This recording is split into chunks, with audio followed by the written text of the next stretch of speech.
There are many stories about people who've owned Volvos for a long, long time.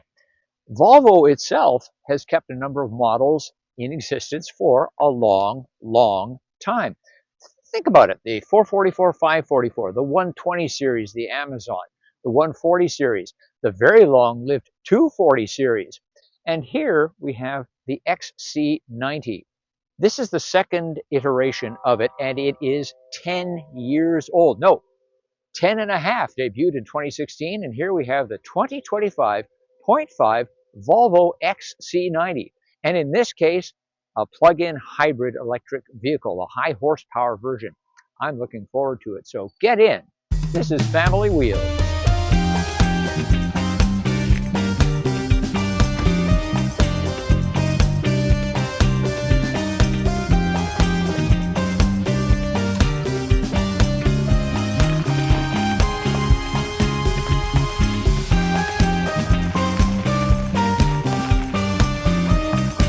2025 marks the 10th anniversary of Family Wheels, so it's a good time to remind you that we've got hundreds of informative takes on vehicles to help you find the right one.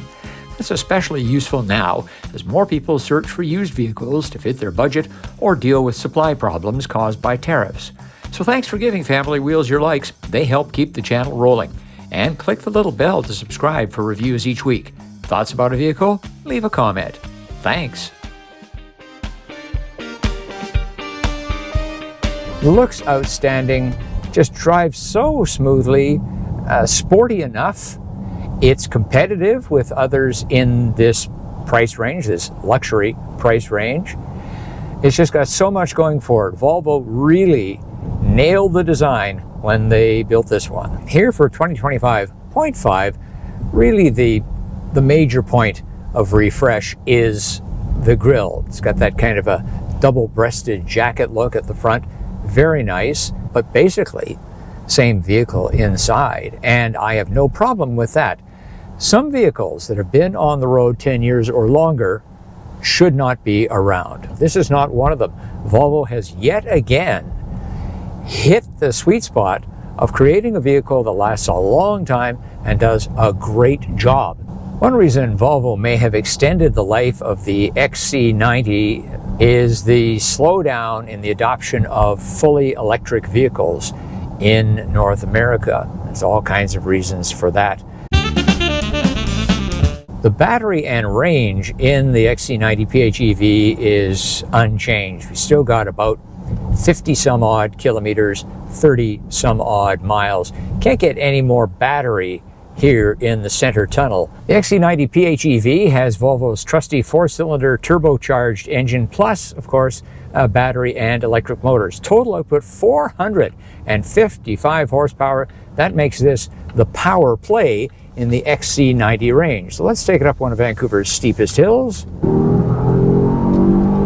And in power mode, it really delivers. What a lot of fun. However, if you keep doing what we did there, the charging the battery is only going to last so long. The range of the XC90 PHEV means that you're probably going to be plugging it in at home every night, even if it's on 240, let alone 120. And that's an all-night affair probably if it's on 120. As a regular driver of a different, fully electric vehicle, I found that a little bit tedious. A word of caution. Most PHEVs, including this one, are slow to charge on a level 2 240-volt charger and cannot connect at all to a DC public charger. Their onboard charger limits the AC intake speed to about 3.6 to 3.7 kilowatts. That's half the rate of most level 2 chargers, including home units, and even less, for example, the latest charge point, which can pump out 12 kilowatts if the home's electrical service is up to it. But if you're plugging in your PHEV to 120 volts and leaving it overnight, no worries. The sportiest mode we've got is power. So let's take it through a series of bends and see how the XC90 PHEV does.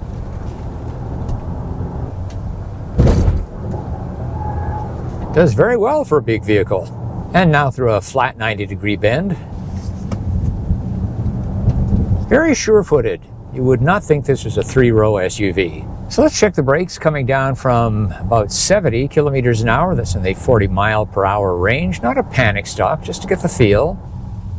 Well, what else would you expect from a Volvo? Just terrific brakes, not grabby, not mushy, great feel all the way to a stop. The fact that the XC90 is a 3-row gives it a long wheelbase. That helps with ride.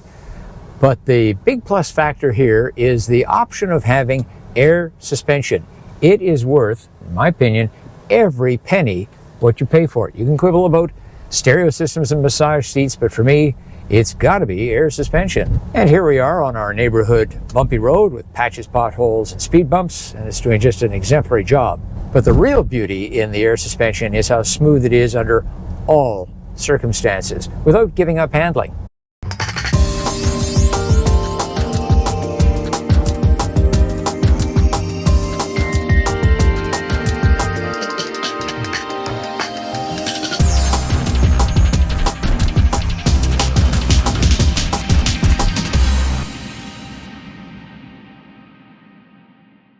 The big XC90 certainly passes our Family Wheels child seat test. That's where I put behind me the kind that takes up the most room.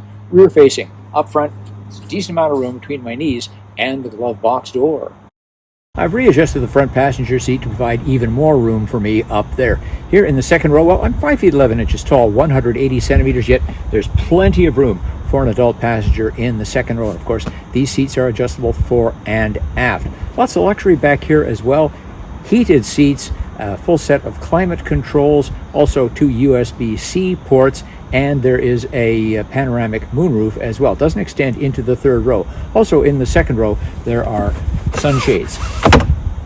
I'm pleasantly surprised that an adult can fit in the third row of the XC90. My knees just squeeze in if the seat in front is angled a bit forward. And bear in mind, this is with the middle row of seats pushed all the way to the back.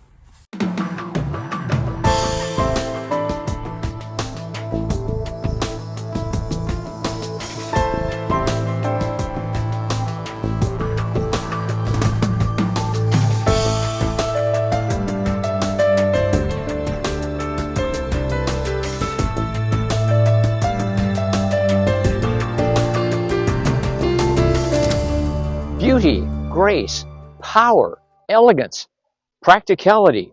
I'm so glad Volvo has refreshed the XC90 for 2025 and a half. But what do you think? Leave a comment. As always, thanks for watching, thanks for liking, and thanks for subscribing.